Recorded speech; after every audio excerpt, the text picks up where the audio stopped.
नमस्कार दोस्तों, welcome to my YouTube channel. आज मैं क्लास 10th के सब्जेक्ट हिंदी में मोस्ट इम्पोर्टेंट टॉपिक लेकर आई हूँ। तो देखिए दोस्तों, आज का हमारा टॉपिक है कि गद्य खंड में उल्लेखित रचनाएं और उनके लेखक। देखिए दोस्तों, गद्य खंड से संबंधित रचनाएं और उनके लेखक के बारे में बोर्ड एग्जाम की परीक्षा में 20 नंबर के क्वेश्चन आते हैं। बहुविकल्पी जो क्वेश्चन होते हैं 20 नंबर के आते हैं और इनसे संबंधित 5-6 नंबर के क्वेश्चन आपको जरूर पूछे जाएंगे। तो देखिए दोस्तों, आप लोग हमारे इस वीडियो को जरूर देख लीजिए। देखिए दोस्तों, यह वीडियो हमारा क्लास 10th के लिए नहीं बल्कि हर कंपटीशन की परीक्षाओं के लिए भी बहुत ही महत्वपूर्ण है और क्लास 12 के विद्यार्थियों के लिए भी बहुत महत्वपूर्ण है, क्योंकि क्लास 12th में भी हिंदी में रचनाएं और उनके लेखक के बारे में पूछा जाता है। और देखिए दोस्तों, हर कंपटीशन की परीक्षा जिनमें हिंदी पूछी जाती है उनमें भी रचनाएं हमारा 2 से 3 नंबर में पूछा जाता है। तो आप लोग भी हमारे इस वीडियो को जरूर देख लीजिए और अपने दोस्तों में भी शेयर कर लीजिए। तो चलिए दोस्तों, आज मैं आप लोगों को रचनाएं एवं उनके लेखक के बारे में बताती हूँ और तथा वह कौन सी विधा है उसके बारे में भी बताऊंगी। तो दोस्तों, आप लोग पहले 3 हेडिंग डाल लीजिएगा। पहला रचनाएं, 3 कॉलम बनाकर 3 हेडिंग डाल लेंगे। पहले कॉलम में रचनाएं रहेगा, दूसरे कॉलम में विधा और तीसरे कॉलम में लेखक। पहला कॉलम रचना रहेगा, दूसरा विधा, तीसरा लेखक। तो अब रचनाएं में हम पहले लिखेंगे। तो देखिए दोस्तों, हमारी पहली रचना है अथाह सागर। मतलब अथाह सागर किस विधा की रचना है और इसके लेखक कौन है उनके बारे में आप लोगों को मैं बताऊंगी। तो देखिए दोस्तों, अथाह सागर यह विज्ञान विधा की रचना है। अथाह सागर विज्ञान विधा की रचना है और अथाह सागर के लेखक जयप्रकाश भारती हैं। अथाह सागर के लेखक जयप्रकाश भारती और अथाह सागर विज्ञान विधा की रचना है। तो देखिए दोस्तों, जैसे आप लोग देख सकते हैं कि नीचे देखिए कितनी बार पूछा गया। 2011 में, 2013, 2017 और 2014 में 3-4 बार पूछा जा चुका है यह रचना। तो यह रचना बहुत ही महत्वपूर्ण है। तो पूछे कि अथाह सागर कौन सी विधा है या फिर पूछे कि इसके लेखक कौन है, तो आप लोग बताएंगे अथाह सागर विज्ञान विधा की रचना है और इसके लेखक जयप्रकाश भारती हैं। फिर हमारा अगला है अनंत आकाश। तो देखिए दोस्तों, अनंत आकाश यह भी विज्ञान विधा की रचना है और अनंत आकाश के लेखक जयप्रकाश भारती जी हैं। अनंत आकाश के लेखक जयप्रकाश भारती हैं और अनंत आकाश भी विज्ञान विधा की रचना है। देखिए दोस्तों, अनंत आकाश विज्ञान विधा की रचना है और इसके लेखक जयप्रकाश भारती जी हैं। अनंत आकाश के लेखक जयप्रकाश भारती जी हैं और यह विज्ञान विधा की रचना है।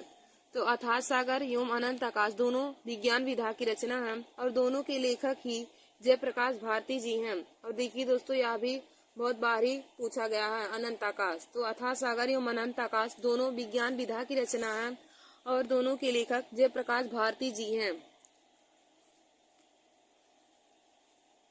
फिर हमारा अगला क्वेश्चन है अंधा युग। अंधा युग के लेखक कौन है और इसकी कौन सी विधा है। तो देखिए दोस्तों, अंधा युग काव्य नाटक की विधा है और इसके लेखक धर्मवीर भारती जी हैं। अंधा युग काव्य नाटक की विधा है और इसके लेखक धर्मवीर भारती जी हैं।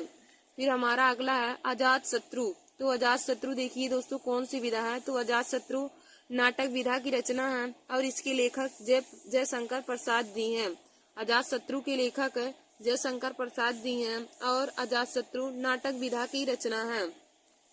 और देखिए दोस्तों, अजात शत्रु पे आप लोग इम्पोर्टेंट लगा लीजिए, क्योंकि यह हर बार ही पूछा गया। देखिए सन 2008 में, 2012 में, 2015 में और 2016 में कई बार पूछा जा चुका है कि अजात शत्रु कौन सी विधा की रचना है या फिर इसके लेखक के बारे में पूछा जा सकता है।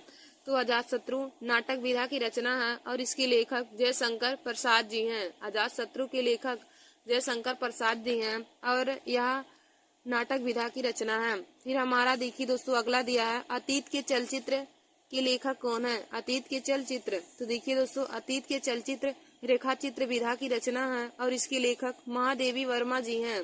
अतीत के चलचित्र की लेखिका या फिर हम कह सकते हैं कवित्री महादेवी वर्मा जी हैं और अतीत के चलचित्र रेखाचित्र विधा की रचना है। अतीत के चलचित्र रेखाचित्र विधा की रचना है और इसकी लेखिका महादेवी वर्मा जी हैं। तो देखिए दोस्तों, अतीत के चलचित्र रेखाचित्र विधा की रचना है और इसके लेखक महादेवी वर्मा जी हैं। इसकी कवित्री महादेवी वर्मा जी हैं। फिर हमारा अगला है अनाम दास का पोथा। अनाम दास का पोथा, तो देखिए दोस्तों, अनाम दास का पोथा उपन्यास विधा की रचना है और इसके लेखक हजारी प्रसाद द्विवेदी जी हैं। अनाम दास का पोथा उपन्यास विधा की रचना है और इसके लेखक हजारी प्रसाद द्विवेदी जी हैं। तो दोस्तों, आप लोग अनाम दास के पोथा पे इम्पोर्टेंट लगा लीजिए, क्योंकि यह हर बार ही बोर्ड एग्जाम की परीक्षा में पूछा जाता है। अनाम दास का पोथा, तो अनाम दास का पोथा उपन्यास विधा की रचना है और इसके लेखक हजारी प्रसाद द्विवेदी जी हैं। फिर हमारा अगला है अपनी खबर। अपनी खबर की पुस्तक के लेखक कौन है? तो देखिए दोस्तों, अपनी खबर आत्मकथा विधा की रचना है। अपनी खबर आत्मकथा विधा की रचना है और इसके लेखक पांडे वेचैन शर्मा उग्र जी हैं। पांडे वेचैन शर्मा उग्र जी अपनी खबर के लेखक हैं। तो अपनी खबर के लेखक पांडे वेचैन शर्मा उग्र जी हैं और यह कौन सी विधा है? तो यह आत्मकथा विधा की रचना है। अपनी खबर आत्मकथा विधा की रचना है और इसके लेखक पांडे वेचैन शर्मा उग्र जी हैं। देखिए दोस्तों, हमारा अगला दिया है अर्धनारीसर। अर्धनारीसर किस विधा की रचना है और इसके लेखक कौन है? तो देखिए दोस्तों, अर्धनारीसर निबंध विधा की रचना है और इसके लेखक रामधारी सिंह दिनकर जी हैं। अर्धनारीसर निबंध विधा की रचना है और इसके लेखक रामधारी सिंह दिनकर जी हैं। दोस्तों, आप लोग इस पर भी इम्पोर्टेंट का लगा लीजिए, क्योंकि यह हर बार ही पूछा गया। देखिए 2012 में, 2013, 14, 16 मतलब लगातार ही कई सालों में पूछा गया है। तो आप लोग इसको भी बहुत अच्छे से याद कर लीजिएगा। अर्धनारीसर निबंध विधा की रचना है और इसके लेखक रामधारी सिंह दिनकर जी हैं। अर्धनारीसर के लेखक रामधारी सिंह दिनकर जी हैं। फिर देखिए दोस्तों, हमारा अगला दिया है अग्निरेखा। तो अग्निरेखा की देखिए दोस्तों, अग्निरेखा की रचनाकार महादेवी वर्मा जी हैं, या फिर इसकी लेखक कौन है? तो महादेवी वर्मा जी हैं। अग्निरेखा के लेखक महादेवी वर्मा जी हैं। फिर हमारा अगला है अशोक के फूल।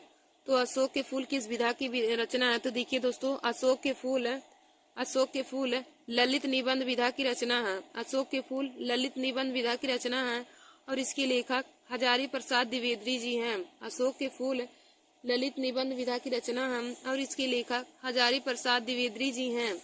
फिर हमारा अगला दिया है अष्टयाम। तो देखिए दोस्तों, अष्टयाम ब्रज भाषा गद्य का विधा है। ब्रज भाषा गद्य की विधा है और अष्टयाम के रचनाकार नाभादास जी हैं, यानी कि अष्टयाम के लेखक नाभादास जी हैं। फिर हमारा अगला है आधी। तो देखिए दोस्तों, आधी कहानी विधा की रचना है और आधी के लेखक जयशंकर प्रसाद जी हैं। आधी कहानी विधा की रचना है और आधी की लेखक जयशंकर प्रसाद जी हैं। आधी कहानी विधा की रचना है और इसके लेखक जयशंकर प्रसाद जी हैं। फिर हमारा अगला दिया है आकाशी दीप। तो आकाशी दीप के लेखक कौन है? तो देखिए दोस्तों, आकाशी दीप कहानी विधा की रचना है और इसके लेखक जयशंकर प्रसाद जी हैं। आकाशी दीप कहानी विधा की रचना है और इसके लेखक जयशंकर प्रसाद जी हैं। और देखिए दोस्तों, आकाशी दीप रचना बहुत बार पूछा गया है, 2008 में, 2009, 2011 और 2014 में। तो आप लोग आकाशी दीप को भी इम्पोर्टेंट लगा लीजिएगा। फिर देखिए दोस्तों, हमारा आगे दिया है आचरण की सभ्यता। आचरण की सभ्यता के लेखक कौन है? तो देखिए दोस्तों, पहले आचरण की सभ्यता निबंध विधा की रचना है और आचरण की सभ्यता के लेखक सरदार पूर्ण सिंह हैं। आचरण की सभ्यता के लेखक सरदार पूर्ण सिंह हैं और यह निबंध विधा की रचना है। आचरण की सभ्यता निबंध विधा की रचना है और इसके लेखक सरदार पूर्ण सिंह हैं। फिर देखिए दोस्तों, हमारा अगला दिया है आचार्य द्विवेदी जी। आचार्य द्विवेदी जी रचना की लेखक हरिभाऊ उपाध्याय जी हैं। आचार्य द्विवेदी जी के लेखक हरिभाऊ उपाध्याय जी हैं और यह संस्मरण विधा की रचना है। फिर देखिए दोस्तों, हमारा अगला है आत्मनेपद। आत्मनेपद किस लेखक की रचना है? तो आत्मनेपद के लेखक आज्ञे जी हैं और यह निबंध विधा की रचना है। आत्मनेपद निबंध विधा की रचना है और इसके लेखक आज्ञे हैं। फिर हमारा अगला है आलोचक रामचंद्र शुक्ल। आलोचक रामचंद्र शुक्ल। तो देखिए दोस्तों, आलोचक रामचंद्र शुक्ल के लेखक गुलाब राय हैं और यह समीक्षा विधा की रचना है। आलोचक रामचंद्र शुक्ल गुलाब राय इसके लेखक हैं। आलोचक रामचंद्र शुक्ल रचना के लेखक गुलाब राय हैं और यह समीक्षा विधा की रचना है। फिर देखिए दोस्तों, हमारा अगला है आवारा मसीहा। आवारा मसीहा के लेखक कौन है? तो आवारा मसीहा देखिए दोस्तों, यह जीवनी विधा की रचना है। आवारा मसीहा जीवनी विधा की रचना है और इसके लेखक विष्णु प्रभाकर जी हैं। और देखिए दोस्तों, यह बहुत ही महत्वपूर्ण है, इसमें वेरी वेरी इंपॉर्टेंट लगा लीजिए, क्योंकि यह हर बार ही बोर्ड एग्जाम की परीक्षा में पूछ लिया जाता है। 1-2 साल में तो रिपीट जरूर हो जाता है कि आवारा मसीहा किस विधा की रचना है या फिर इसके लेखक कौन है। तो दोस्तों, आप लोग इसकी विधा और लेखक को जरूर जान लीजिए और इसको जरूर तैयार कर लीजिए। आवारा मसीहा जीवनी विधा की रचना है और इसके लेखक विष्णु प्रभाकर जी हैं। हमारा मसीहा जीवनी विधा की रचना है और इसके लेखक विष्णु प्रभाकर हैं। फिर देखिए दोस्तों, हमारा अगला है आषाढ़ का एक दिन। आषाढ़ का एक दिन, तो देखिए दोस्तों, आषाढ़ का एक दिन नाटक विधा की रचना है और इसके लेखक मोहन राकेश हैं। आषाढ़ का एक दिन, इसके लेखक मोहन राकेश हैं और यह नाटक विधा की रचना है। फिर हमारा अगला दिया है इंदुमती। तो देखिए दोस्तों, इंदुमती के लेखक कौन है? तो इंदुमती के लेखक यह कहानी विधा की रचना है और इंदुमती के लेखक किशोरी लाल गोस्वामी जी हैं। इंदुमती के लेखक किशोरी लाल गोस्वामी जी हैं और यह कहानी विधा की रचना है। फिर देखिए दोस्तों, हमारा अगला है इंद्रजाल। तो इंद्रजाल कहानी विधा की रचना है और इंद्रजाल के लेखक जयशंकर प्रसाद जी हैं। इंद्रजाल के लेखक जयशंकर प्रसाद जी हैं और यह कहानी विधा की रचना है। इंद्रजाल कहानी विधा की रचना है और इसके लेखक जयशंकर प्रसाद जी हैं। फिर हमारा अगला है इतिहास के पन्नों पर। तो देखिए दोस्तों, इतिहास के पन्नों पर यह आलोचना विधा की रचना है। इतिहास के पन्नों पर यह आलोचना विधा की रचना है और इसके लेखक भगवत शरण उपाध्याय जी हैं। इतिहास के पन्नों पर यह आलोचना विधा की रचना है और इसके लेखक भगवत शरण उपाध्याय जी हैं। फिर हमारा देखिए दोस्तों, अगला दिया है उजली आग। तो उजली आग निबंध विधा की रचना है और उजली आग के लेखक रामधारी सिंह दिनकर जी हैं। उजली आग के लेखक रामधारी सिंह दिनकर जी हैं और यह निबंध विधा की रचना है। और देखिए दोस्तों, उजली आग भी बहुत ही बार पूछा गया है। 2009 में, 2013, 2015, 2017 और 2018 में। तो आप लोग इसको भी अपनी कॉपी में नोट करके इसको भी तैयार कर लीजिएगा। उजली आग किस विधा की रचना है? तो दोस्तों, उजली आग निबंध विधा की रचना है और यहाँ इसके लेखक रामधारी सिंह दिनकर जी हैं। फिर दोस्तों, हमारा अगला क्वेश्चन है उसने कहा था किस विधा की रचना है और इसके लेखक कौन है? तो दोस्तों, उसने कहा था यह कहानी विधा की रचना है और इसके लेखक चंद्रधर शर्मा गुलेरी जी हैं। उसने कहा था यह कहानी विधा की रचना है और इसके लेखक चंद्रधर शर्मा गुलेरी जी हैं। फिर हमारा अगला क्वेश्चन है उस पार के पड़ोसी। तो उस पार के पड़ोसी देखिए दोस्तों, यह यात्रा वृत्तांत विधा की रचना है। उस पार के पड़ोसी यात्रा वृत्तांत की विधा की रचना है और इसके लेखक काका कालेकर हैं। फिर हमारा अगला क्वेश्चन है कि उनका बचपन यूं बीता के लेखक कौन है? तो उनका बचपन यूं बीता के लेखक जयप्रकाश भारती जी हैं और यह संस्मरण विधा की रचना है। देखिए दोस्तों, उनका बचपन यूं बीता यह संस्मरण विधा की रचना है और उसके लेखक जयप्रकाश भारती जी हैं। उनका बचपन यूं बीता संस्मरण विधा की रचना है और इसके लेखक जयप्रकाश भारती जी हैं। फिर देखिए दोस्तों, हमारा अगला दिया है एक घूंट। तो एक घूंट यह नाटक विधा की रचना है और एक घूंट के लेखक जयशंकर प्रसाद जी हैं। एक घूंट नाटक विधा की रचना है और इसके लेखक जयशंकर प्रसाद जी हैं। और देखिए दोस्तों, एक घूंट भी बार बार ही बोर्ड एग्जाम की परीक्षा में पूछा गया है, तो आप लोग इसे भी जरूर तैयार कर लीजिए कि एक घूंट नाटक विधा की रचना है और इसके लेखक जयशंकर प्रसाद जी हैं। एक घूंट जो है यह नाटक विधा की रचना है और इसके लेखक जयशंकर प्रसाद जी हैं। फिर देखिए दोस्तों, हमारा अगला क्वेश्चन है कंकाल। तो कंकाल उपन्यास विधा की रचना है। कंकाल उपन्यास विधा की रचना है और कंकाल के लेखक जयशंकर प्रसाद जी हैं। कंकाल उपन्यास विधा की रचना है और इसके लेखक जयशंकर प्रसाद जी हैं। फिर हमारा अगला दिया है करबला। तो देखिए दोस्तों, करबला नाटक विधा की रचना है और इसके लेखक मुंशी प्रेमचंद जी हैं। करबला के लेखक मुंशी प्रेमचंद जी हैं और यह नाटक विधा की रचना है। फिर हमारा अगला है कर्मभूमि। तो देखिए दोस्तों, कर्मभूमि उपन्यास विधा की रचना है और इसके लेखक मुंशी प्रेमचंद जी हैं। कर्मभूमि के लेखक मुंशी प्रेमचंद जी हैं और कर्मभूमि उपन्यास विधा की रचना है। फिर हमारा अगला दिया है कलम का सिपाही। कलम का सिपाही, तो देखिए दोस्तों, कलम का सिपाही जीवनी है अमृत राय की। यदि इसके लेखक पूछा जाता, जीवनी इनकी है और इसकी रचनाकार यदि पूछा जाता तो रचनाकार कलम के सिपाही की मुंशी प्रेमचंद हो जाते। तो जीवनी यहाँ अमृत राय की है और इसको लिखे हैं मुंशी प्रेमचंद। तो कलम का सिपाही जीवनी विधा की रचना है और इसके लेखक अमृत राय जी हैं। फिर हमारा अगला है कल्पलता।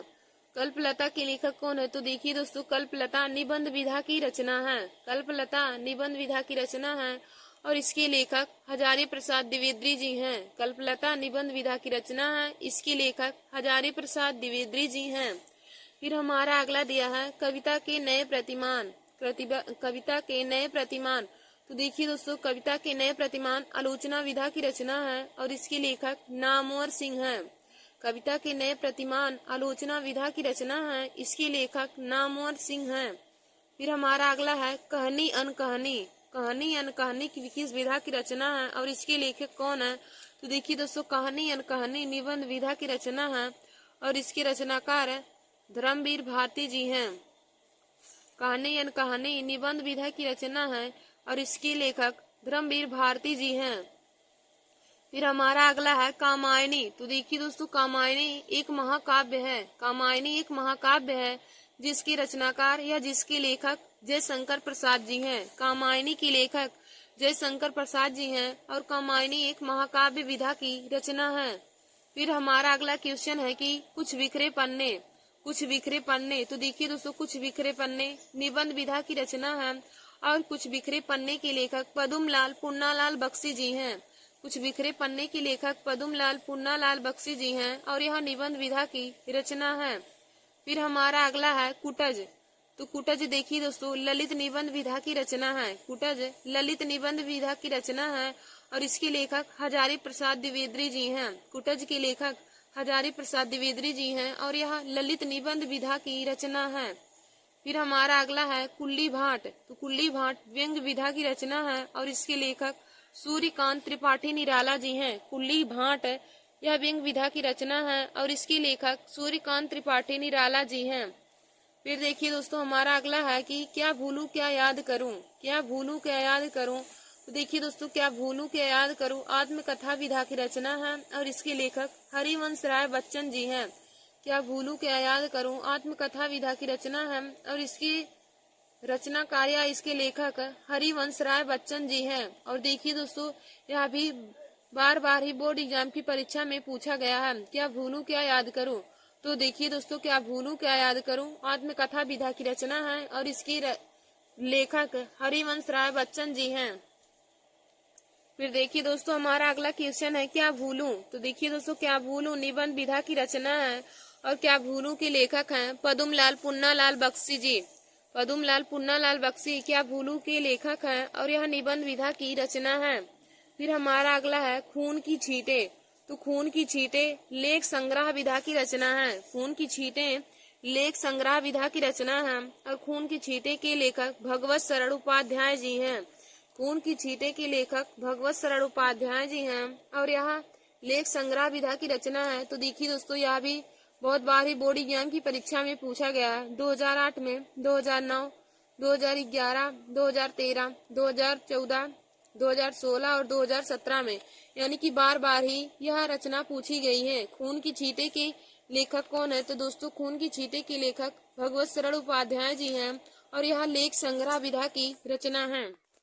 तो देखिए दोस्तों, खून की छींटे के लेखक भगवत शरण उपाध्याय जी हैं और यह लेख संग्रह विधा की रचना है। फिर हमारा अगला है गबन। तो गबन उपन्यास विधा की रचना है और गबन के लेखक मुंशी प्रेमचंद जी हैं। गबन उपन्यास विधा की रचना है और इसके लेखक मुंशी प्रेमचंद जी हैं। फिर हमारा अगला दिया है गांधी जी की देन। तो गांधी जी की देन यह निबंध विधा की रचना है और इसके लेखक डॉक्टर राजेंद्र प्रसाद जी हैं। गांधी जी की देन यह निबंध विधा की रचना है और इसके लेखक डॉक्टर राजेंद्र प्रसाद जी हैं।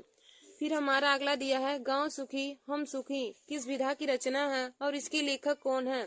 तो देखिए दोस्तों, गांव सुखी हम सुखी यह विनोबा भावे की रचना है और यह निबंध विधा की रचना है और इसके लेखक विनोबा भावे जी हैं। गांव सुखी तो हम सुखी, यह विनोबा भावे की रचना है और इसके यह दोस्तों निबंध विधा की रचना है। फिर हमारा अगला है गिरती दीवारें। गिरती दीवारें के लेखक कौन है और इसकी विधा कौन है? तो दोस्तों गिरती दीवारें के लेखक उपेंद्र नाथ अश्क हैं। गिरती दीवारें के लेखक उपेंद्र नाथ अश्क हैं और यह उपन्यास विधा की रचना है। फिर हमारा अगला है गुनाहों का देवता। गुनाहों का देवता, तो देखिए दोस्तों गुनाहों का देवता इसके लेखक धर्मवीर भारती हैं। गुनाहों के देवता के लेखक धर्मवीर भारती जी हैं और यह उपन्यास विधा की रचना है। गुनाहों का देवता उपन्यास विधा की रचना है और इसके लेखक धर्मवीर भारती जी हैं। फिर हमारा अगला है गेहूं और गुलाब। गेहूं और गुलाब, तो देखिए दोस्तों गेहूं और गुलाब निबंध विधा की रचना है और इसके लेखक रामवृक्ष बेनीपुरी जी हैं। गेहूं और गुलाब यह निबंध विधा की रचना है और इसके लेखक रामवृक्ष बेनीपुरी जी हैं। फिर हमारा अगला है गोदान। तो गोदान उपन्यास विधा की रचना है और गोदान के लेखक मुंशी प्रेमचंद जी हैं। गोदान जो है यह उपन्यास विधा की रचना है और इसके लेखक मुंशी प्रेमचंद जी हैं। फिर हमारा अगला है 11 वर्ष का समय। 11 वर्ष का समय, तो देखिए दोस्तों 11 वर्ष का जो समय है यह कहानी विधा की रचना है। 11 वर्ष का समय कहानी विधा की रचना है और इसके लेखक आचार्य रामचंद्र शुक्ल जी हैं। फिर दोस्तों हमारा अगला है चंद्रकांता। तो चंद्रकांता के लेखक देवकी नंदन खत्री जी हैं। चंद्रकांता के लेखक देवकी नंदन खत्री हैं और यह रचना उपन्यास विधा की है। चंद्रकांता उपन्यास विधा की रचना है और इसके लेखक देवकी नंदन खत्री जी हैं।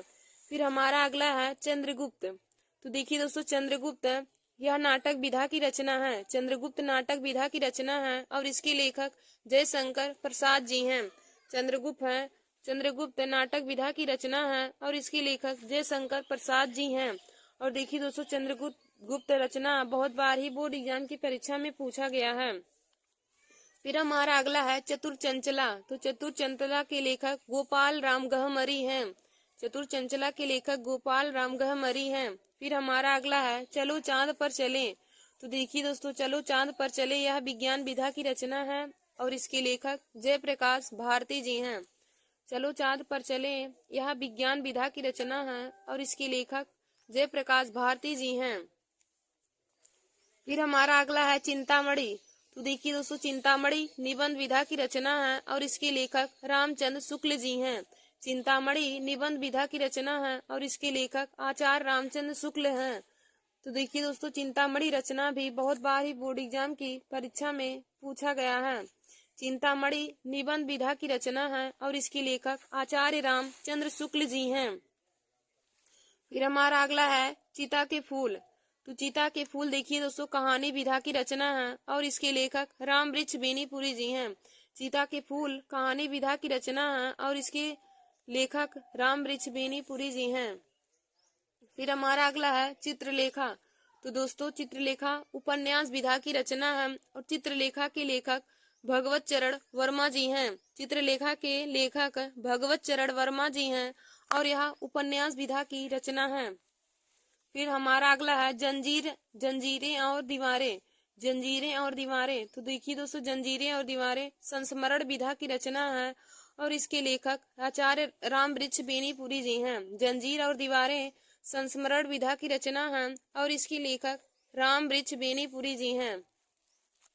फिर हमारा अगला है जन्मेजय का नागयज्ञ। जन्मेजय का नागयज्ञ की लेखक कौन है? तो जन्मेजय का नागयज्ञ यह नाटक विधा की रचना है और इसके लेखक जयशंकर प्रसाद जी हैं। जन्मेजय का नागयज्ञ यह नाटक विधा की रचना है, इसके लेखक जयशंकर प्रसाद जी हैं। फिर हमारा अगला देखिए दोस्तों दिया है जहाज का पंछी। जहाज का पंछी किस विधा की रचना है और इसके लेखक कौन है?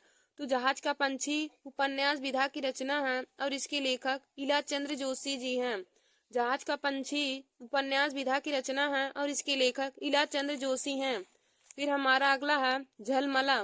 तो देखिए दोस्तों झलमला कहानी विधा की रचना है और इसके लेखक पदुमलाल पुन्नालाल बख्शी जी हैं। झलमला कहानी विधा की रचना है और इसके लेखक पदुमलाल पुन्नालाल बख्शी जी हैं। फिर हमारा अगला है झांसी की रानी।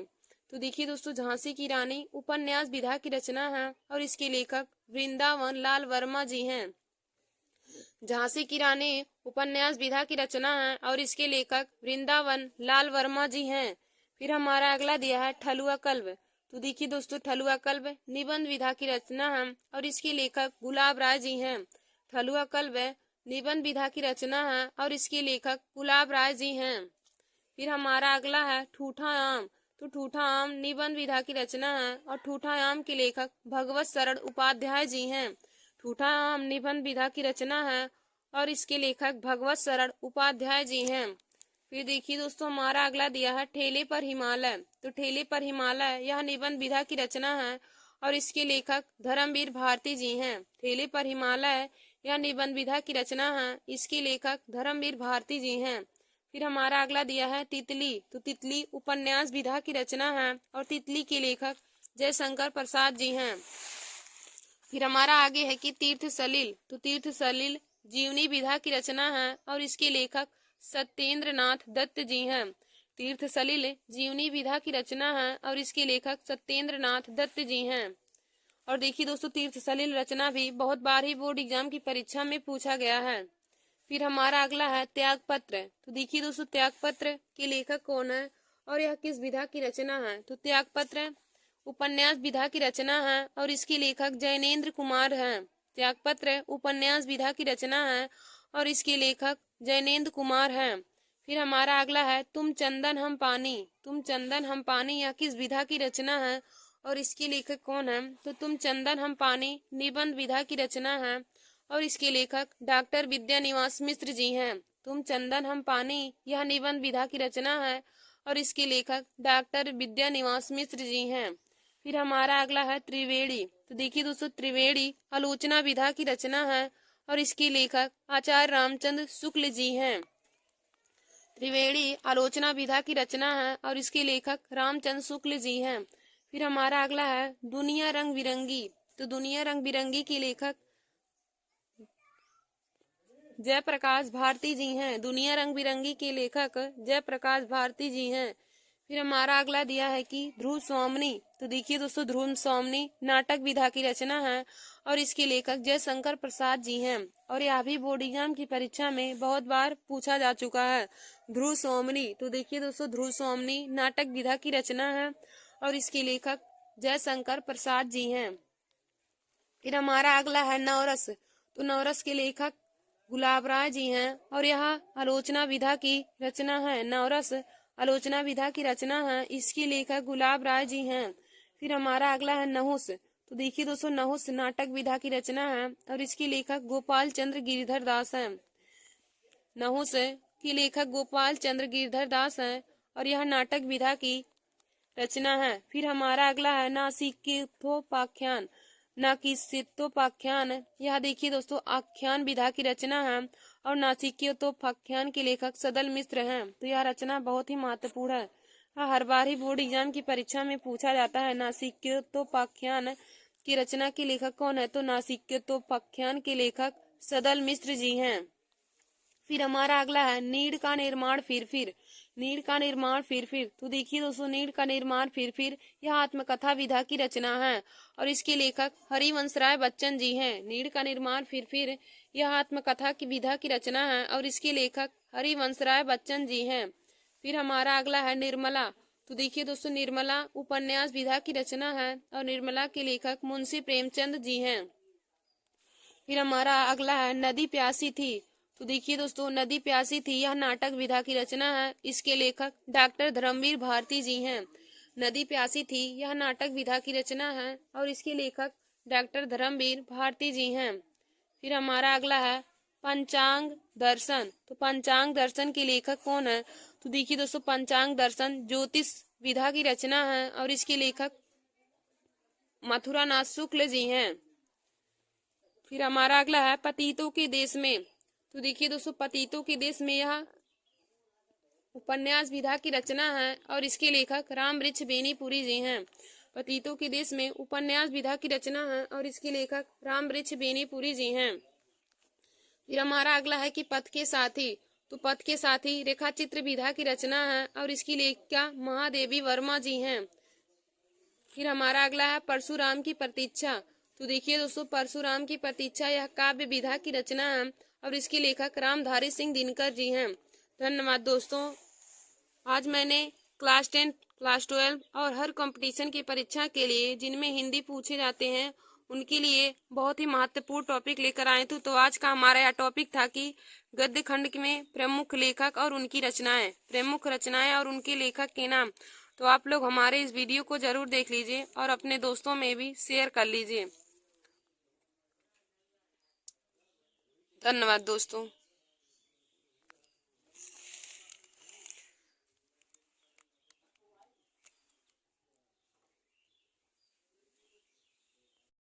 नमस्कार दोस्तों, welcome to my YouTube channel. आज मैं क्लास 10 के सब्जेक्ट हिंदी में मोस्ट इम्पॉर्टेंट टॉपिक लेकर आई हूँ। तो देखिए दोस्तों, आज का हमारा टॉपिक है फल तथा नदी का रूप। आज मैं आप लोगों को शब्द रूप बताऊंगी। और शब्द रूप में फल और नदी का रूप मैं आप लोगों को लिखना बताऊंगी कि बोर्ड एग्जाम की परीक्षा में शब्द रूप को कैसे लिखा जाएगा। तो देखिए दोस्तों, आज का हमारा यह वीडियो क्लास 10 के लिए विषय हिंदी में है। और देखिए दोस्तों, शब्द रूप से संबंधित क्वेश्चन बोर्ड एग्जाम की परीक्षा में 2 नंबर के पूछे जाते हैं। तो आप लोग हमारे इस वीडियो को जरूर देख लीजिए और अपने दोस्तों में भी शेयर कर लीजिए। तो आज मैं आप लोगों को फल तथा नदी का शब्द रूप बताऊंगी। तो देखिए दोस्तों, पहले आप लोग हेडिंग डाल लीजिए फल का। आप लोग पहले हेडिंग डाल लीजिए शब्द रूप और उसमें नंबर 1 करके फल का। तो हम फल का आज शब्द रूप आप लोगों को और नदी का शब्द रूप बताएंगे। तो आप लोग पहले हेडिंग फल का डाल लीजिए। उसके बाद देखिए दोस्तों, आप लोग काली पेन से ऊपर हेडिंग डाल लेंगे। एक तरफ विभक्ति, 4 कॉलम बनाएंगे। विभक्ति, एक वचन, 2 वचन और बहुवचन। देखिए दोस्तों, आप लोग 4 कॉलम बनाएंगे। विभक्ति, एक वचन, 2 वचन और बहुवचन का। तो इसमें देखिए विभक्ति में हम देखेंगे प्रथमा विभक्ति। विभक्ति में काले पेन से लिखेंगे प्रथमा विभक्ति, एक वचन में लिखेंगे अब फल के रूप में फलम फले फलाने, फलम फले फलाने। अब देखिए दोस्तों, द्वितीय विभक्ति में क्या हो जाएगा? द्वितीय विभक्ति में भी वही हो जाएगा फलम फले फलाने। जो प्रथमा विभक्ति में है वही द्वितीय विभक्ति में भी हो जाएगा। प्रथमा विभक्ति में है फलम फले फलाने और द्वितीय विभक्ति में भी दोस्तों हो जाएगा फलम फले फलाने। अब हम तृतीय विभक्ति में लिखेंगे फलेन फलाभ्याम फलय। देखिए दोस्तों, तृतीय विभक्ति में हो जाएगा फलेन फलाभ्याम फलय। चतुर्थी विभक्ति में हो जाएगा फलाय फलाभ्याम फलेभ्य। चतुर्थी विभक्ति में हो जाएगा फलाय फलाभ्याम फलेभ्य। फिर पंचमी विभक्ति में हो जाएगा फलात फलाभ्याम फलेभ्य। पंचमी विभक्ति में हो जाएगा दोस्तों फलात फलाभ्याम फलेभ्य। फिर हमारा षष्ठी विभक्ति में हो जाएगा फलस्य फलियो फलानाम। षष्ठी विभक्ति में हो जाएगा फलस्य फलियो फलानाम। फिर हमारा सप्तमी विभक्ति में हो जाएगा फले फलियो फलेसु। सप्तमी विभक्ति में हो जाएगा फले फलियो फलेसु। फिर संबोधन में हो जाएगा हे फल हे फले हे फलाने। संबोधन में हो जाएगा हे फल हे फले हे फलाने। देखिए दोस्तों, मैंने आप लोगों को बताया कि फल का रूप कैसे लिखा जाएगा। तो पहले आप लोग चार हेडिंग ऊपर डाल लेंगे और 4 कॉलम बना लेंगे। पहला कॉलम हमारा विभक्ति रहता है। तो देखिए दोस्तों, विभक्ति में हम कौन कौन सी हेडिंग डालते हैं। तो विभक्ति में रहती है प्रथमा विभक्ति, द्वितीय विभक्ति, तृतीय विभक्ति, चतुर्थी विभक्ति, पंचमी विभक्ति, षष्ठी विभक्ति, सप्तमी विभक्ति और संबोधन। हमारा विभक्ति में यही 5 हम 5-6 हम जो डालते हैं यही हेडिंग, या फिर हम इसको काले पेन से लिख कर इसके आगे भी हम एक वचन, 2 वचन और 3 वचन में, एक वचन, 2 वचन और 3 वचन में जिसका रूप दिया रहता है या फिर जिसका रूप हमें लिखना रहता है उसके रूप को हम लिखते हैं। तो देखिए दोस्तों, हमारा तीनों हेडिंग पहले हम ऊपर 4 कॉलम बना लेंगे। एक विभक्ति का, विभक्ति, फिर एक वचन, 2 वचन और बहुवचन का। यही देखिए दोस्तों, हम चारों ऊपर कॉलम बना लेंगे। विभक्ति, एक वचन, 2 वचन और बहुवचन। और विभक्ति में लिखेंगे प्रथमा विभक्ति, द्वितीय विभक्ति, तृतीय विभक्ति, चतुर्थी विभक्ति, पंचमी विभक्ति, षष्ठी विभक्ति, सप्तमी विभक्ति और संबोधन। तो आइए दोस्तों, हम आप लोग को फल का शब्द रूप लिखना बताते हैं। तो आप लोग 4 कॉलम बना लीजिएगा। उसके बाद हम लिखेंगे फलम फले फलाने। देखिए दोस्तों, यह फल का शब्द रूप है तो हो जाएगा फलम फले फलाने, फलम फले फलाने, फलेन फलाभ्याम फलय, फलेन फलाभ्याम फलय, फलाय फलाभ्याम फलेभ्य, फलाय फलाभ्याम फलेभ्य, फलात फलाभ्याम फलेभ्य, फलस्य फलियो फलानाम, फलस्य फलियो फलानाम, फले फलियो फलेषु, हे फल हे फले हे फलानि, हे फल हे फले हे फलानि। देखिए दोस्तों, हमारा फल का शब्द रूप हो जाएगा कि फलम फले फलानि। फल का शब्द रूप हो जाएगा फलम फले फलानि, फलम फले फलानि, फलेन फलाभ्याम फलय, फलाय फलाभ्याम फलेभ्यः, फलात् फलाभ्याम फलेभ्यः, फलस्य फलियो फलानाम, फलस्य फलियो फलानाम, फले फलियो फलेषु, फले फलियो फलेषु, हे फल हे फले हे फलाने। तो देखिए दोस्तों, हमने आप लोगों को फल का शब्द रूप लिखना बता दिया। तो मैंने आप लोगों को पहले बताया कि आप लोग चार चार कॉलम बनाएंगे। पहला विभक्ति का, दूसरा एक वचन, फिर द्विवचन, फिर बहुवचन का। अब देखिए दोस्तों, हम विभक्ति में पहले इधर काले पेन से लिख लेंगे। प्रथमा विभक्ति, द्वितीय विभक्ति, तृतीय विभक्ति, चतुर्थी विभक्ति, पंचमी विभक्ति, षष्ठी विभक्ति, सप्तमी विभक्ति, उसके बाद संबोधन डालेंगे। फिर अब देखिए दोस्तों, हम एक वचन, द्विवचन और बहुवचन में उसका शब्द रूप लिखते हैं फल का। तो फल का शब्द रूप हो जाएगा फलम फले फलाने, फलम फले फलाने, फलेन फलाभ्याम फलय, फलेन फलाभ्याम फलय, फलाय फलाय फलाभ्याम फलेभ्यः,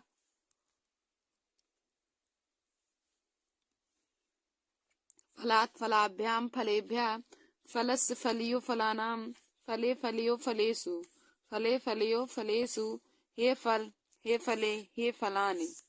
देखिए दोस्तों, संबोधन में रहेगा हे फल हे फले हे फलानि।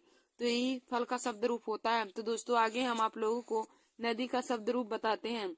आगे देखिए दोस्तों, नदी का शब्द रूप हम आप लोग को बताते हैं। तो देखिए दोस्तों, नदी के शब्द रूप में लिखने से पहले भी आप लोग चार कॉलम बनाएंगे। पहला हमारा विभक्ति का रहेगा, दूसरा एक वचन, तीसरा द्विवचन का और चौथा हमारा बहुवचन का रहेगा। अब देखिए दोस्तों, विभक्ति हम पहले काले पेन से लिख लेंगे। प्रथमा विभक्ति, द्वितीय विभक्ति, तृतीय विभक्ति, चतुर्थी विभक्ति, पंचमी विभक्ति, षष्ठी विभक्ति, सप्तमी विभक्ति, उसके बाद संबोधन रहेगा। देखिए दोस्तों, विभक्ति में हमारा यही 8वां हेडिंग रहेगा। फिर उसके बाद हम एक वचन, द्विवचन और तीन वचन नहीं रहेगा, बहुवचन रहेगा। मतलब एक वचन, द्विवचन और बहुवचन में हम नदी के रूप को लिखेंगे। तो अब देखिए दोस्तों, आप लोग एक वचन, द्विवचन और बहुवचन में नदी का रूप कैसे लिखेंगे। तो देखिए दोस्तों, हमारा प्रथमा विभक्ति में हो जाएगा नदी नद्यो नद्दा, नदी नद्यो नद्या। फिर द्वितीय विभक्ति में हो जाएगा नदीम नद्यो नदी, नदीम नद्यो नदी। फिर हमारा तृतीय विभक्ति में हो जाएगा नद्या नदीभ्याम नदीभि, तृतीय विभक्ति में हो जाएगा नद्या नदीभ्याम नदीभि। फिर चतुर्थी विभक्ति में हो जाएगा नद्य नदीभ्याम नदीभ्या, चतुर्थी विभक्ति में हो जाएगा नद्य नदीभ्याम नदीभ्या। फिर पंचमी विभक्ति में हो जाएगा नद्या नदीभ्याम नदीभ्या, पंचमी में हो जाएगा नद्या नदीभ्याम नदीभ्या। षष्ठी विभक्ति में हो जाएगा नद्या नद्यो नदीनाम, नद्या नद्यो नदीनाम। फिर सप्तमी में हो जाएगा नद्याम नदी नद्यो, नद्याम नद्यो नदीसु, नद्याम नद्यो नदीसु। फिर संबोधन में हो जाएगा हे नदी हे नद्यो हे नद्दा, सब संबोधन में हो जाएगा हे नदी हे नद्यो हे नद्दा। देखिए दोस्तों, हम नदी का रूप में लिखेंगे प्रथमा विभक्ति में नदी नद्यो नद्दा, नदी नद्यो नद्दा। फिर द्वितीय विभक्ति में हो जाएगा नदीम नद्यो नदी, नदीम नद्यो नदी। फिर तृतीय विभक्ति में हो जाएगा नद्या नदीभ्याम नदीभि, तृतीय विभक्ति में हो जाएगा नद्या नदीभ्याम नदीभि। फिर चतुर्थी विभक्ति में हो जाएगा नद्य नदीभ्याम नदीभ्या, चतुर्थी में हो जाएगा नद्य नदीभ्याम नदीभ्या। फिर पंचमी में हो जाएगा नद्दा नदीभ्याम नदीभ्या, पंचमी में हो जाएगा नद्या नदीभ्याम नदीभ्या। फिर षष्ठी में हो जाएगा नद्दा नद्यो नदीनाम, नद्दा नद्यो नदीनाम। फिर सप्तमी में हो जाएगा नद्याम नद्यो नदीसु, नद्याम नद्यो नदीसु। फिर संबोधन में हो जाएगा हे नदी हे नद्यो हे नद्दा, हे नदी हे नद्यो हे नद्या। देखिए दोस्तों, हम नदी का रूप आप लोग को बताएं कि पहले आप चार कॉलम बना लेंगे। पहला हमारा रहेगा विभक्ति का, दूसरा एक वचन, तीसरा द्विवचन और चौथा हमारा बहुवचन का रहेगा। तो देखिए दोस्तों, आप चारों कॉलम बना के उसमें लिखेंगे। विभक्ति में आप लोग लिख लेंगे पहले प्रथमा विभक्ति, द्वितीय विभक्ति, तृतीय विभक्ति, चतुर्थी विभक्ति, पंचमी विभक्ति, षष्ठी विभक्ति, सप्तमी विभक्ति। फिर उसके बाद लास्ट हेडिंग हमारा संबोधन रहेगा। अब देखिए दोस्तों, अब एक वचन, द्विवचन और बहुवचन में आप लोग नदी के रूप को लिखेंगे। नदी नद्यो नद्दा, नदी नद्यो नद्दा, नदीम नद्यो नदी, नदीम नद्यो नदी, नद्दा नदीभ्याम नदीभिः, नद्या नदीभ्याम नदीभिः, नद्दय नदीभ्याम नदीभ्यः, नद्दय नदीभ्याम नदीभ्यः, नद्दाः नदीभ्याम नदीभ्यः, नद्दाः नदीभ्याम नदीभ्यः, नद्दाः नद्यो नदीनाम, नद्याः नद्यो नदीनाम, फिर नद्दाम नद्यो नदीसु, नद्याम नद्यो नदीसु। फिर हमारा संबोधन में रहेगा हे नदी, हे नद्यो, हे नद्दा, हे नदी, हे नद्यो, हे नद्दा। तो देखिए दोस्तों, आज मैंने आप लोगों को क्लास 10th हिंदी में शब्द रूप बताया और शब्द रूप में मैंने आप लोगों को फल और नदी दोनों का शब्द रूप बता दिया है। तो देखिए दोस्तों, बोर्ड एग्जाम की परीक्षा में आप ऐसे ही कॉलम बना के लिखेंगे और पहले 4 कॉलम बना लेंगे और उसमें एक में लिख लेंगे विभक्ति, एक में एक वचन, एक में दो वचन और एक में बहुवचन। तो देखिए दोस्तों, हम पहले आप लोगों को फिर से एक बार फल और नदी का रूप पढ़कर बता देते हैं। जिन भी स्टूडेंट को पढ़ने में कठिनाई होती है तो वे लोग जरूर से इस वीडियो को ध्यान से देख लें और अपने दोस्तों में भी शेयर कर लीजिए, क्योंकि यह क्लास 10th के विद्यार्थियों के लिए बहुत ही महत्वपूर्ण क्लास है। तो देखिए दोस्तों, फल का हो जाएगा फलम फले फलाने, फलम फले फलाने, फलम फले फलाने, फलम फले फलाने। फिर हो जाएगा फलेन फलाभ्याम फलय, फलेन फलाभ्याम फलय। फिर हमारा आगे हो जाएगा फलाय फलाभ्याम फलेभ्य, फलाय फलाभ्याम फलेभ्य, फलात फलाभ्याम फलेभ्य, फलात फलाभ्याम फलेभ्य। फिर देखिए दोस्तों, हमारा आगे हो जाएगा फलस्य फलियो फलानाम, फलस्य फलियो फलानाम।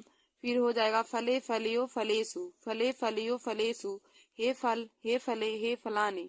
देखिए दोस्तों, फल का हो जाएगा फलम फले फलाने, फलम फले फलाने, फलेन फलाभ्याम फलय, फलाय फलाभ्याम फलेभ्य, फलात फलाभ्याम फलेभ्य, फलस्य फलियो फलानाम, फले फलियो फलेसु, हे फल हे फले हे फलाने। यही हमारा फल का शब्द रूप हो जाएगा। फिर हमने आगे आप लोग को नदी का शब्द रूप बताया। तो देखिए दोस्तों, नदी का क्या हो जाएगा नदी नद्यो नद्दा, नदी नद्यो नद्दा, नदीम नद्यो नदी, नदीम नद्यो नदी, नद्दा नदीभ्याम नदीभिः, नद्या नदीभ्याम नदीभिः, नद्दय नदीभ्याम नदीभ्यः, नद्दय नदीभ्याम नदीभ्यः, नद्दाः नदीभ्याम नदीभ्यः, नद्याः नदीभ्याम नदीभ्यः, नद्याः नद्यो नदीनाम, नद्या नद्यो नदीनाम, नद्दाम नद्यो नदीसु, नद्याम नद्यो नदीसु, हे नदी हे नद्यो हे नद्दा, हे नदी हे नद्यो हे नद्दा। देखिए दोस्तों, नदी का शब्द रूप हो जाएगा नदी नद्यो नद्दा, नदीम नद्यो नदी, नद्दा नदीभ्याम नदीभिः, नद्या नदीभ्याम नदीभिः, नद्दय नदीभ्याम नदीभ्यः, नद्दाः नदीभ्याम नदीभ्यः, नद्दाः नद्यो नदीनाम, नद्दाः नद्यो नदीनाम, नद्दाम नद्यो नदीसु, नद्दाम नद्यो नदीसु, हे नदी हे नद्यो हे नद्दा, हे नदी हे नद्यो हे नद्दा। तो देखिए दोस्तों, यह हमारा नदी का शब्द रूप हो जाएगा। देखिए दोस्तों, बोर्ड एग्जाम की परीक्षा में पूरा हमें नहीं लिखना रहता, पूरा सातों विभक्ति और संबोधन या सब हमें बोर्ड एग्जाम की परीक्षा में नहीं, हमें किसी एक का पूछ लेगा। जैसे हमें पूछ लेगा कि फल का द्वितीय विभक्ति एक वचन क्या रहेगा, वही हमें लिखना रहे। जैसे फल का हमें पूछ लिया द्वितीय विभक्ति एक वचन लिखना है, तो हम जैसे दोस्तों जब हम याद कर रहेंगे तभी तो हम इसको जैसे हमें पूछ लेगा कि फल का द्वितीय विभक्ति एक वचन लिखिए, तो यही देखिए दोस्तों, द्वितीय विभक्ति एक वचन है तो हम लिख देंगे फलम। तो ऐसे हमें बोर्ड एग्जाम परीक्षा में पूछता है। या फिर पूछ लेगा कि फल का षष्ठी विभक्ति बहुवचन में लिखिए, देखिए षष्ठी विभक्ति इसका बहुवचन यही है तो फला नाम हम लिख देंगे। ऐसे दोस्तों आप लोग इसे याद कर लीजिए और हमें ऐसे ही बोर्ड एग्जाम की परीक्षा में पूछा जाता है और इतना ही पूछता है, वही हमें 2 नंबर का पूछता है। और देखिए दोस्तों, शब्द रूप भी हमें पूछता है और धातु रूप भी हमें बोर्ड एग्जाम की परीक्षा में पूछा जाता है। तो हम धातु रूप भी आप लोगों के लिए एक वीडियो बनाएंगे धातु रूप पर भी, जो बोर्ड एग्जाम की परीक्षा के लिए महत्वपूर्ण है। तो धन्यवाद दोस्तों। ऐसे हमारे वीडियो को देखने के लिए आप लोग हमारे YouTube channel Nancy success classes को सब्सक्राइब कर लीजिए और अपने दोस्तों में शेयर करना ना भूलिए। देखिए दोस्तों, आज का हमारा यह वीडियो क्लास 10th के स्टूडेंट के लिए बहुत महत्वपूर्ण है, जो लोग क्लास 2025 में बोर्ड एग्जाम की परीक्षा देने जा रहे हैं। दोस्तों देखिए, 24 फरवरी को आप लोगों का हिंदी का पेपर है, तो पेपर में फल और नदी में से किसी एक का शब्द रूप जरूर पूछा जाता है, क्योंकि यह बहुत ही महत्वपूर्ण शब्द रूप है। तो दोस्तों आप लोग इसे अपने कॉपी में नोट कर लीजिए और इसे बहुत ही अच्छे तरीके से तैयार कर लीजिएगा, क्योंकि यही हमारा कोई एक पूछ लेगा और वही हमारा 2 नंबर का दिया रहेगा। तो 2 नंबर देखिए दोस्तों आप लोग के लिए बहुत ही महत्वपूर्ण होता है। धन्यवाद दोस्तों। नमस्कार दोस्तों, welcome to my YouTube channel. आज मैं क्लास 10th और क्लास 12 की सब्जेक्ट हिंदी में एक महत्वपूर्ण टॉपिक लेकर आए हूँ। तो देखिए दोस्तों, आज का हमारा टॉपिक है रस। तो देखिए दोस्तों, रस से संबंधित क्वेश्चन बोर्ड एग्जाम की परीक्षा में 4 नंबर के पूछे जाते हैं, जिसमें हमें जो रस पूछा रहता है उसका उदाहरण और उसका परिभाषा लिखना होता है। तो देखिए दोस्तों, आज मैं आप सभी लोगों को हास्य रस, करुण रस और वीर रस के बारे में बताऊंगी। तो आप लोग हमारे उस वीडियो को जरूर देख लीजिए और अपने दोस्तों में भी शेयर कर लीजिए। देखिए दोस्तों, हमारा वीडियो क्लास 10th और क्लास 12 की स्टूडेंट के साथ साथ हर कंपटीशन की परीक्षा के लिए भी महत्वपूर्ण है, जिनमें हिंदी पूछे जाते हैं। क्योंकि आज हम आप लोगों को इसमें परिभाषा, उदाहरण भी बताएंगे और उनके अस्थायी भाव को भी बताएंगे। तो देखिए दोस्तों, कंपटीशन की परीक्षाओं में अस्थायी भाव भी पूछा जाता है। और देखिए दोस्तों, यहाँ हमारा वीडियो विशेष तौर पर क्लास 10th और क्लास 12 के स्टूडेंट के लिए है। तो वे लोग हमारे इस वीडियो को देखना ना भूलें और अपने दोस्तों में भी शेयर कर लें। तो देखिए दोस्तों, हम आप लोग को पहला बताएंगे हास्य रस। तो आप लोग हेडिंग डाल लीजिए हास्य रस। देखिए दोस्तों, हम बताएंगे कि बोर्ड एग्जाम की परीक्षा में आप लोग परिभाषा कैसे लिखेंगे, उदाहरण कैसे लिखेंगे। तो आप लोग पहले हेडिंग डाल लीजिए हास्य रस। तो इसमें लिखिएगा, जब किसी काव्य को पढ़ने व लिखने से, जब किसी काव्य को पढ़ने व लिखने से हास्य नामक विभाव, अनुभाव, संचारी भाव व अस्थायी भाव से युक्त हास्य रस की उत्पत्ति होती है। देखिए दोस्तों, हास्य रस का डिफिनीशन क्या हो जाएगा। हास्य रस की परिभाषा कि जब किसी काव्य को पढ़ने, लिखने व सुनने से, जब किसी काव्य को पढ़ने, लिखने या सुनने से हास्य नामक विभाव, अनुभाव व संचारी भाव व अस्थायी भाव से युक्त हास्य रस की उत्पत्ति होती है। देखिए दोस्तों, जब किसी काव्य को पढ़ने, लिखने, सुनने आदि से जो आनंद उत्पन्न होता है तो उसे हम रस कहते हैं। यदि पूछे कि रस की परिभाषा क्या होती है, तो रस की परिभाषा यह होती है कि जब किसी काव्य को पढ़ने, लिखने या सुनने से जो हमारे मन में उत्साह उत्पन्न होता है तो उसी की घटना को हम रस कहते हैं। और देखिए दोस्तों, हमने यहाँ पे आप लोग को बताया कि हम आज आप लोगों को हास्य रस, करुण रस और वीर रस का परिभाषा और उसका उदाहरण बताएंगे। तो हमने यहाँ पे पहला लिया है हास्य रस। तो आप लोग हेडिंग डालेंगे हास्य रस। तो इसमें लिखेंगे, जब किसी काव्य को पढ़ने, लिखने व सुनने से, जब किसी काव्य को पढ़ने, लिखने व सुनने से हास्य नामक विभाव, अनुभाव व संचारी भाव तथा अस्थायी भाव से युक्त हास्य रस की उत्पत्ति होती है। और दोस्तों, आगे हम देखेंगे कि हास्य रस का अस्थायी भाव क्या होता है। तो दोस्तों, हास्य रस का अस्थायी भाव हास होता है। हास्य रस का अस्थायी भाव हास होता है। फिर दोस्तों, आप लोग उदाहरण डालकर उसमें लिखेंगे काले पेन से। देखिए दोस्तों, जो हेडिंग रहेगा आप लोग बोर्ड एग्जाम की परीक्षा में उसको काले स्केच से डालेंगे और हम उदाहरण फिर लिखेंगे काले पेन से, या आप लोग नीले पेन से भी लिख सकते हैं कि बुरे समय को देखकर गंजे तू क्यों रोए, किसी भी हालत में तेरा बाल न बाका होए। आप लोग इसका उदाहरण लिखेंगे कि बुरे समय को देखकर गंजे तू क्यों रोए, किसी भी हालत में तेरा बाल न बाका होए। तो दोस्तों, यहाँ हास्य रस का उदाहरण हो जाएगा। तो आप लोगों को बोर्ड एग्जाम की परीक्षा में उदाहरण के साथ साथ परिभाषा के साथ साथ उदाहरण भी पूछा जाता है। तो दोस्तों, आप परिभाषा और उदाहरण दोनों अपने कॉपी में नोट कर लीजिए।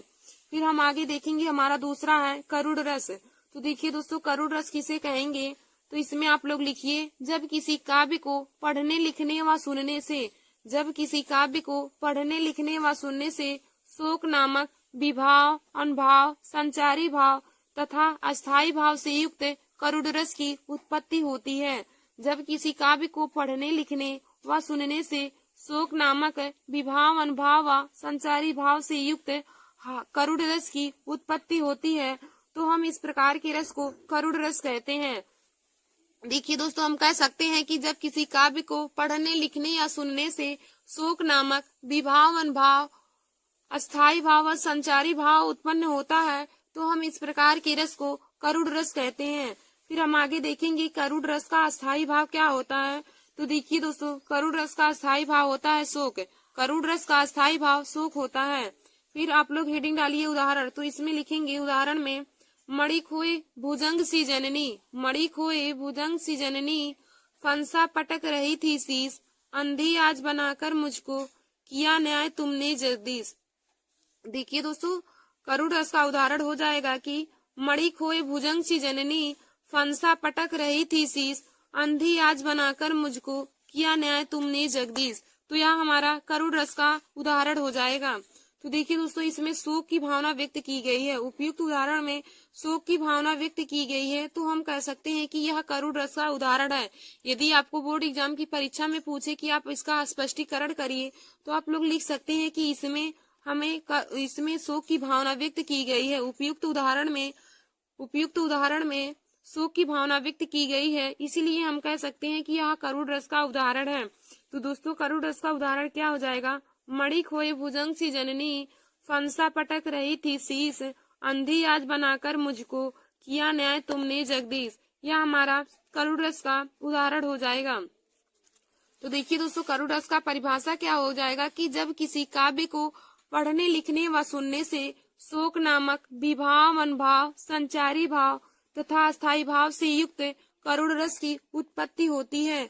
और हमने आप लोग को बताया कि करुण रस का अस्थायी भाव क्या हो जाएगा। तो दोस्तों, करुण रस का अस्थायी भाव शोक हो जाएगा। और इसका उदाहरण भी हमने आप लोग को बताया, मणि खोई भुजंग सी जननी, फंसा पटक रही थी शीश, अंधी आज बनाकर मुझको किया न्याय तुमने जगदीश। तो देखिए दोस्तों, हमारा अगला है तीसरा, वीर रस। तो हम आप लोग को वीर रस और उसका उदाहरण और उसका परिभाषा बताएंगे। तो दोस्तों, आप लोग हेडिंग डाल लीजिए, वीर रस। इसमें लिखेंगे, जब किसी काव्य को पढ़ने लिखने व सुनने से उत्साह नामक विभाव, अनुभाव, संचारी भाव व अस्थायी भाव से युक्त वीर रस की उत्पत्ति होती है। देखिए दोस्तों, हम कह सकते हैं कि जब किसी काव्य को पढ़ने लिखने व सुनने से शरीर में जो उत्साह नामक विभाव, अनुभाव, संचारी भाव व अस्थायी भाव युक्त होता है, उत्पन्न होता है, तो उसे हम वीर रस कहते हैं। तो देखिए दोस्तों, वीर रस का अस्थायी भाव क्या होता है? तो वीर रस का अस्थायी भाव उत्साह होता है। वीर रस का अस्थायी भाव उत्साह होता है। तो इसका उदाहरण क्या हो जाएगा? तो देखिए दोस्तों, वीर रस का उदाहरण हो जाएगा, चढ़ चेतक तलवार उठा, करता था भूतल पानी को, राणा प्रताप सिर काट काट कर, करता था सफल जवानी को। उसका उदाहरण हो जाएगा वीर रस का, चढ़ चेतक तलवार उठा, करता था भूतल पानी को, राणा प्रताप सिर काट काट कर, करता था सफल जवानी को। तो यह हमारा वीर रस का उदाहरण हो जाएगा। देखिए दोस्तों, यदि इसमें स्पष्टीकरण पूछे तो आप बताएंगे कि उपयुक्त उदाहरण में वीर की भावना व्यक्त की गई है। देखिए, यहाँ पे वीर की भावना व्यक्त की गई है, तो हम कह सकते हैं कि यह हमारा वीर रस का उदाहरण है। तो दोस्तों, यह हमारा वीर रस का उदाहरण हो जाएगा, चढ़ चेतक तलवार उठा, करता था भूतल पानी को, राणा प्रताप सिर काट काट, करता था सफल जवानी को।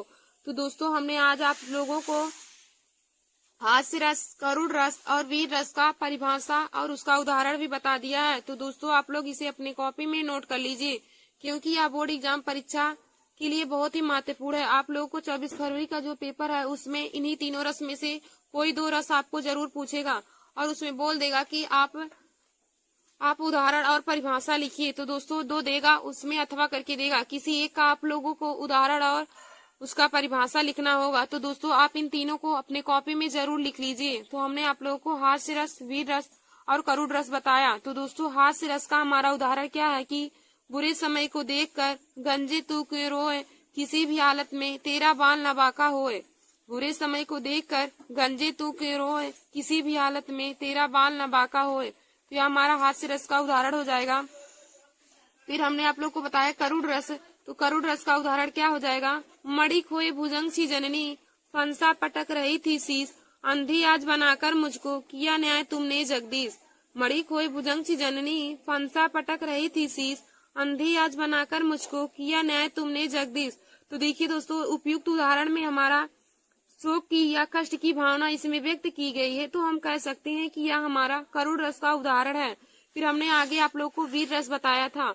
तो देखिए दोस्तों, वीर रस का उदाहरण क्या हो जाएगा? चढ़ चेतक तलवार उठा, करता था भूतल पानी को, राणा प्रताप सिर काट काट, करता था सफल जवानी को। तो यह हमारा वीर रस का उदाहरण हो जाएगा। तो दोस्तों मैंने आप लोगों को तीनों उदाहरण एक बार फिर से बता दिया है, तो आप लोग उदाहरण सहित इसकी परिभाषा को जरूर याद कर लीजिए, क्योंकि बोर्ड एग्जाम की परीक्षा में 4 नंबर के रस से संबंधित क्वेश्चन पूछे जाते हैं। आशा करती हूँ दोस्तों आज का हमारा यह वीडियो आप लोगों को समझ में आया होगा। धन्यवाद दोस्तों।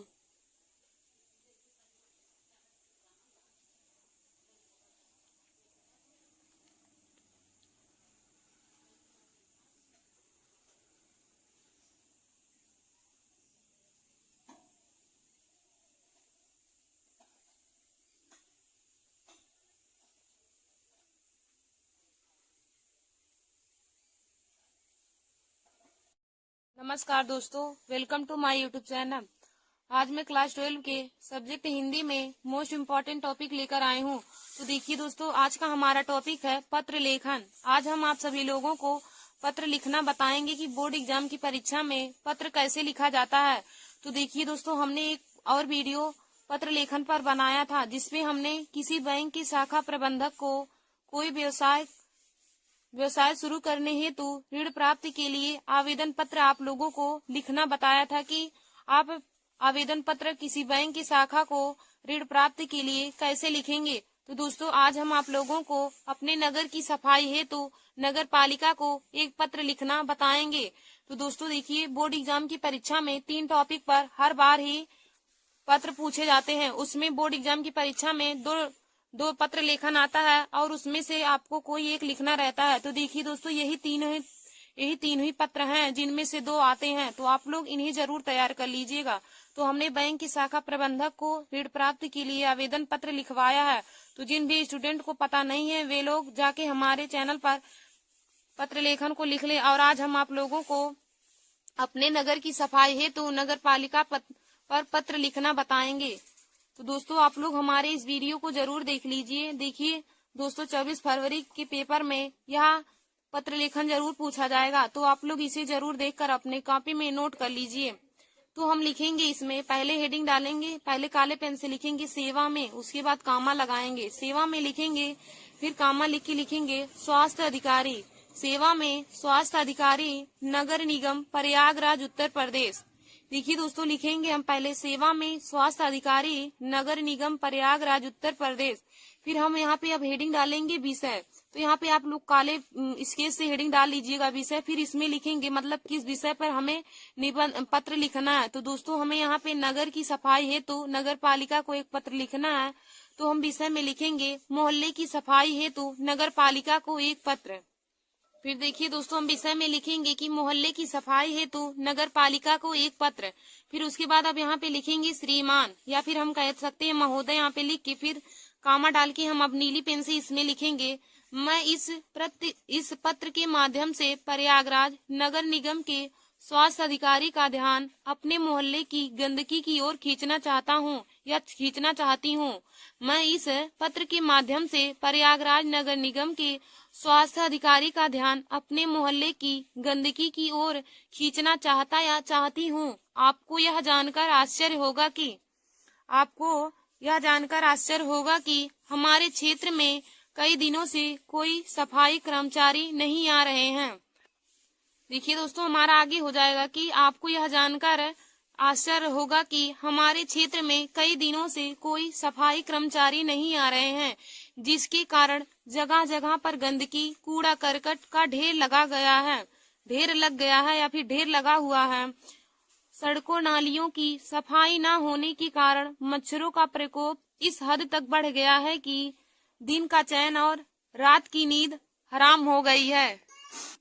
अगर ऐसा ही चलता रहा तो जल्द ही पूरा मोहल्ला महामारी की चपेट में आ जाएगा। देखिए दोस्तों अगर ऐसा ही मोहल्ला चलता रहा तो जल्द ही मोहल्ला महामारी की चपेट में आ जाएगा। अतः आपसे निवेदन है कि जल्द ही सफाई की व्यवस्था करवाएं। देखिए दोस्तों हम लिखेंगे कैसे कि अपने मोहल्ले की सफाई है तो नगर पालिका को पत्र लिखेंगे सेवा में, काले पेन से लिखेंगे सेवा में, फिर कामा डाल के लिखेंगे इसमें सेवा में स्वास्थ्य अधिकारी नगर निगम प्रयागराज उत्तर प्रदेश। सेवा में स्वास्थ्य अधिकारी नगर निगम प्रयागराज उत्तर प्रदेश। फिर हम यहाँ पे विषय हेडिंग डाल के इसमें लिखेंगे मोहल्ले की सफाई है तो नगर पालिका को एक पत्र। मोहल्ले की सफाई हेतु नगर पालिका को एक पत्र, फिर लिखेंगे श्रीमान या महोदय डाल के फिर कामा करके लिखेंगे। मैं इस पत्र के माध्यम से प्रयागराज नगर निगम के स्वास्थ्य अधिकारी का ध्यान अपने मोहल्ले की गंदगी की ओर खींचना चाहता हूँ। मैं इस पत्र के माध्यम से प्रयागराज नगर निगम के स्वास्थ्य अधिकारी का ध्यान अपने मोहल्ले की गंदगी की ओर खींचना चाहता या चाहती हूँ। आपको यह जानकर आश्चर्य होगा कि हमारे क्षेत्र में कई दिनों से कोई सफाई कर्मचारी नहीं आ रहे हैं, जिसके कारण जगह जगह पर गंदगी, कूड़ा करकट का ढेर लग गया है। सड़कों नालियों की सफाई न होने के कारण मच्छरों का प्रकोप इस हद तक बढ़ गया है कि दिन का चैन और रात की नींद हराम हो गई है। अगर ऐसा ही चलता रहा तो जल्द ही पूरा मोहल्ला महामारी की चपेट में आ जाएगा। अतः आपसे निवेदन है कि जल्द से जल्द ही सफाई की व्यवस्था करवाएं। भौदी आबासा। देखिए दोस्तों, यहाँ पे भौदी लिखने के बाद आप लोग अपना नाम नहीं लिखेंगे। बोर्ड एग्जाम की परीक्षा की कॉपी में कोई भी स्टूडेंट अपना नाम नहीं लिखेंगे, क्योंकि यहाँ पे नाम नहीं लिखा जाता। दोस्तों आप यहाँ पे का खा गा लिख सकते हैं या आबासा और कुछ लिख सकते हैं। फिर यहाँ पे कोने में आप लोग दिनांक डाल के यहाँ पे तारीख डाल लेंगे, जिस दिन रहेगा पेपर, या फिर आगे पीछे का डाल सकते हैं, कोई भी, उससे कोई दिक्कत नहीं होगा। तो दोस्तों आप लोग बोर्ड एग्जाम परीक्षा में 24 फरवरी को पेपर में ऐसे ही मोहल्ले की सफाई हेतु नगर पालिका पर एक पत्र ऐसे ही लिखेंगे। धन्यवाद दोस्तों। ऐसे हमारे वीडियो की देखने के लिए आप सभी लोग हमारे YouTube channel Nancy success classes को सब्सक्राइब कर लीजिए।